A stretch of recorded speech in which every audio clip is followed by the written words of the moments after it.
माता कर्म ले हमन का सीखी। माता कर्म ले हमन का सीखी। माता कर्मा भगवान के भक्त रहीस। माता कर्मा भगवान के भक्त रहीस।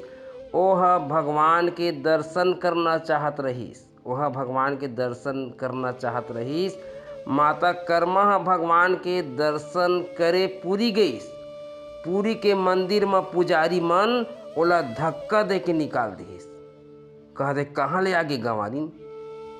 माता कर्मा रोए लागिस, लेकिन वह हिम्मत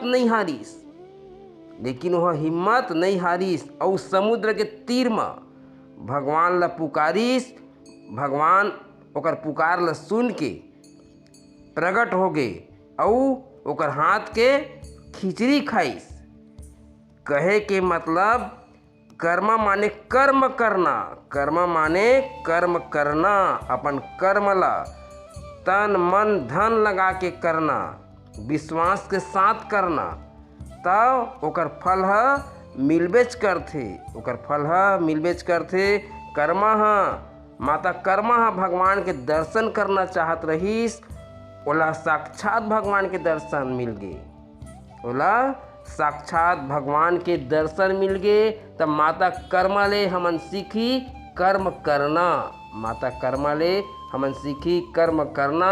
और कर्म करबो तो हमन का ओकर फल मिलबेच करही। अपन जीवन में कुछ सोचे और सोच के ओला पाए खातिर कर्म करे। कर्म करबे तभे लक्ष्य ला प्राप्त करबे। कर्मा जयंती के यही संदेश है। ही आज कर्मा माता के जयंती है। सब झीन बोला भक्त माता कर्मा की जय। भक्त माता कर्मा की जय।